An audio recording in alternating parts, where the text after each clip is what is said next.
ng malayo at lumiit din ang kita.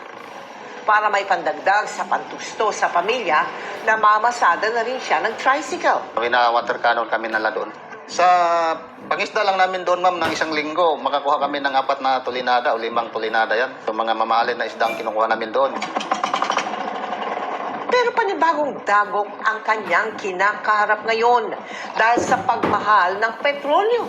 Doble ang tama sa kanyang kabuhayan. Ang dating kitang 500 piso sa pamamasada, naging 200 to 300 pesos na lang. Isang beses sa isang linggo na rin siya kung mangisda. Diesel po sa amin dito, nasa 133 o umabot na nga ng 150 yon. Pag kami lumalaot, nasa 30 liters ubusin namin. One way lang yan.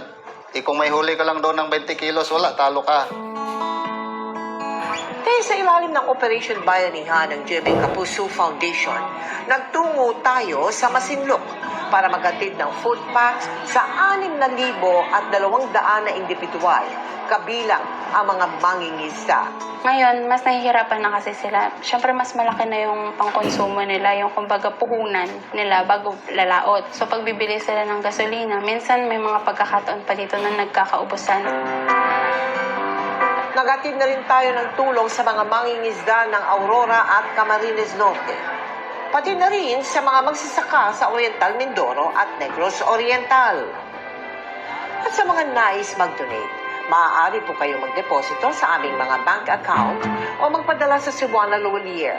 Pwede ring online via GCash, Shopee, Lazada, Globe Rewards, Metrobank Credit Card at Palawan Pay.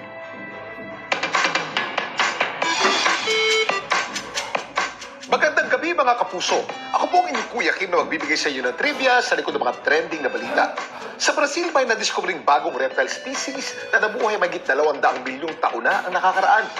At kakaiba raw ang itsura nito, meron kasi itong tuka na parang sa ibon. Sa isang pag-aaral na nilathala sa Royal Society Open Science, nilahat ng mga researcher mula Federal University of Santa Maria sa Brazil ang bago nilang tuklas na reptile species na meron daw tuka na parang sa parot. Ang 230 million year old reptile na ito, pinangalanan nilang Isodopedon varsealis. Taong 2020 nang mahukay ang mga fossils o buto ng naturang reptile sa bayan ng Agudo. Mabusisi itong pinag-aralan ng mga eksperto. At base sa nakalap nilang fossils, ang Isodopedon varsealis, isa raw quadrupedal herbivorous reptile o reptile na naglalakad gamit ang 4 nitong paa.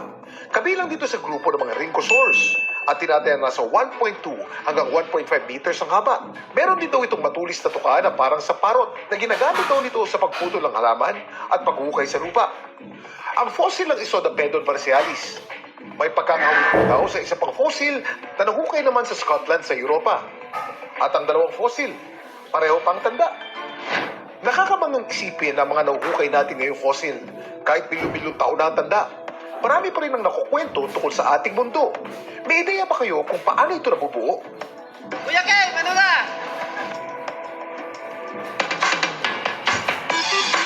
Ang mga fossils ay nabubuo sa loob ng napakahabang panahon. Kapag namatay ang isang hayop o di kaya halaman, natatabunan ito ng mga sediments gaya ng putik o buhangin. May chance ang maging fossil ito. Ang mga sediments kasi ay pumoprotekta sa labi mula sa hangin, bakterya at mga scavengers o yung mga nagtatangkang kainin to. Sa paglipas ng panahon, nadadagdagan o nagpapatong-patong mga sediments sa ibabaw ng labi. Naiipit ito at naiipon ang pressure hanggang sa unti-unti itong titigas at nagiging bato. Pagkalipas ng 1,000 o di kaya milyong taon, nagiging fossil na ito. Samantala, para malaman ang trivia sa likod ng viral na balita, i-post o i-comment lang, #Kuya Kim, ano na? Laging tandaan, importante ang may alam. Ako po si Kuya Kim at sagot ko kayo, 24 oras. Up next, grade 2 student mula Mindanao nagpakitang gilas sa martial arts. At ang oozing confidence ng Bubble Girls sa kanilang summer photos. Non-stop ang pagtutok dito lang sa 24 oras.